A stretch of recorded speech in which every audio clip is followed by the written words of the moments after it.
We have a number of great speakers today. Many of them have many different views on many things. But they're all here to talk to us about things that we believe in and that we find are important. And we want to work with all of them, regardless of their position on other things like social issues.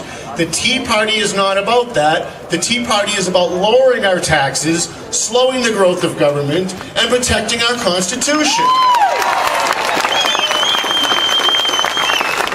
And one of those people who fights very hard on the forefront of this battle is a guy who's a very good friend of mine, and I'm honored to say he's a very good friend of mine, Jeff Katz. Jeff Katz has served as a police officer in Philadelphia. Thank you for your service, Jeff. Before trading in his badge for a microphone. He has hosted award-winning local talk shows around the country and was nationally syndicated as well. He received 3 Associated Press Awards for his work on Boston radio and writes a monthly column, thank you again, for the Valley Patriot newspaper, my newspaper. Jeff presently travels across the country coaching and speaking on issues relating to personal growth. Today he's going to talk to you about how we can take back this country. Let's give it up for Jeff Katz.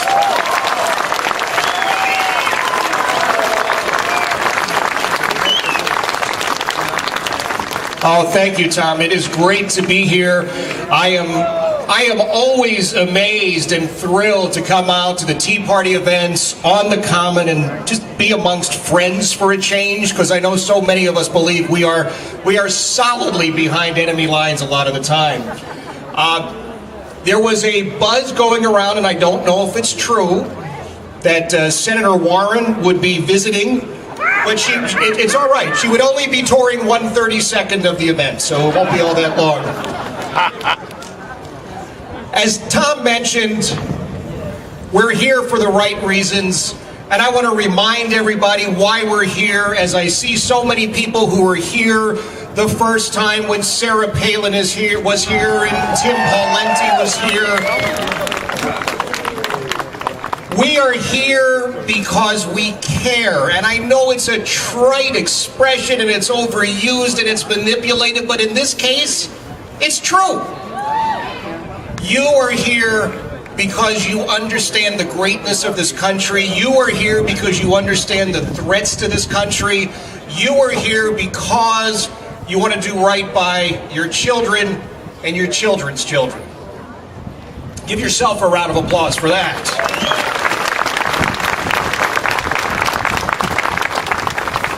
As Tom mentioned, no longer being burdened by a 2 a.m. alarm clock to get to a radio station every day, I've had considerably more free time, and I've been traveling around the country, and I've been speaking on issues of personal growth, positive psychology, motivation, inspiration, and what gets back so many times is, well, what does that have to do with us? Jeff, we're a political movement. No, we're not a political movement. We are a movement of people who simply want to do the right thing. Don't let anyone else define who you are or what you believe.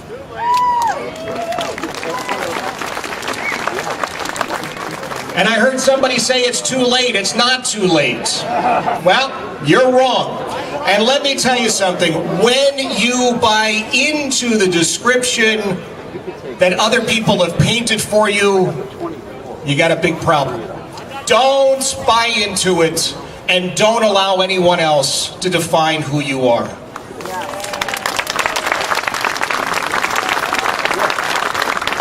A few days ago, the world lost one of the greatest leaders that we had ever seen, Margaret Thatcher.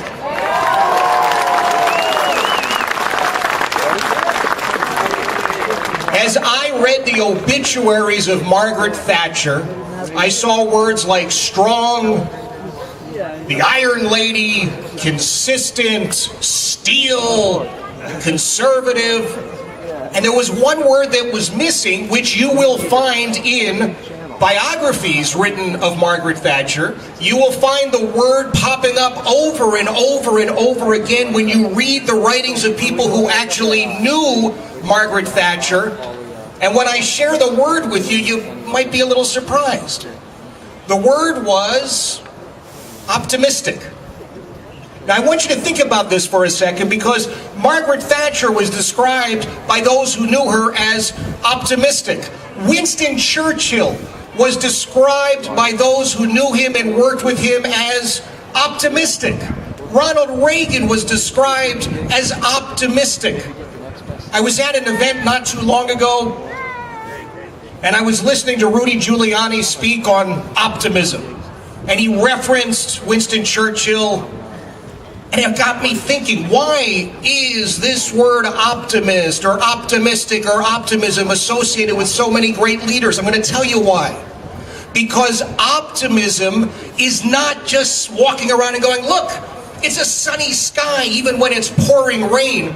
Optimism means that you see the problem, you're not ignoring the problem, you know what the problem is, but you are so strong and resolute in your beliefs that you know you can work to fix the problem. My friends, we all need to have a renewed sense of optimism. And I know that the concentration today will be on taxes. I do want to remind everybody that in addition to taxes, there are serious threats to this country coming from terrorist organizations all over the world, and let's not pretend they're not there. Let's understand that we have an administration that feels very comfortable talking with people who wish to do us harm, and that's a problem.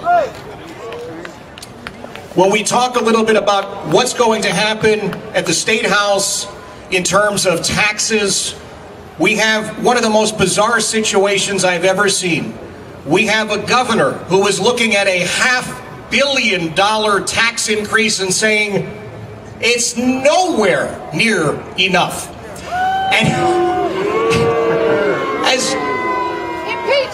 as you watch this play out in so much of the mainstream media, you are led to believe there is really a battle going on, and that those who are arguing for a $500 million tax increase are really on your side. If you believe that, well, I'll let you fill in the blanks after that. I'm going to remind you of one thing I said at the first Tea Party event we had here, and then I'm going to turn it over to my friend Tom Duggan. When I was here the first time, and we had 10,000 people or thereabouts on the Common, and people said it could never happen, it couldn't happen, it's never going to happen, you're not going to do it, etc., etc., etc., etc. I reminded you of what it was that we were supposed to be, and I'm going to remind you today. We are custodians, and that's all that we are. We are caregivers, and we are keepers. Our job is to receive this country, take care of it, knock out a couple of the dings and the dents when they come there, but not to fundamentally change it, not to undo it, not to break it. Our job is to preserve it and pass it on to our children and say, this is America, and we're standing on guard for you. Thank you so much for being here. God bless you.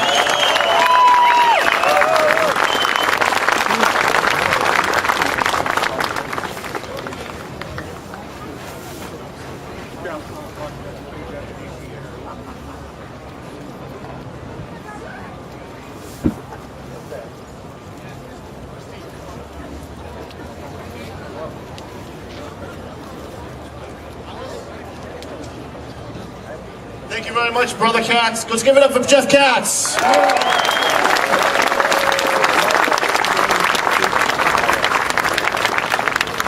You know, I do a radio show on WCAP every Saturday afternoon, every Saturday morning, and someone asked me this morning before I went on the air if I could address this here at the Tea Party rally. It would take 3 seconds to do that.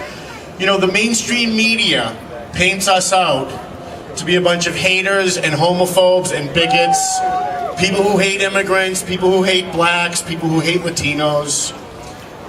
And I wanted to pass along to you, because a friend of mine asked me to, But the best way to combat that is look at everything that the media says about us and then not be that. And the way we do that is by policing our own. When we see members of our own Tea Party who are engaged in hateful behavior, because there are in every group, we know that because we're the Tea Party and the media hates us, that those few among us who share those feelings are going to be the ones highlighted on the Channel 5 news. So if everyone could just, as a Tea Party member, to be a good Tea Party member, could please police your own.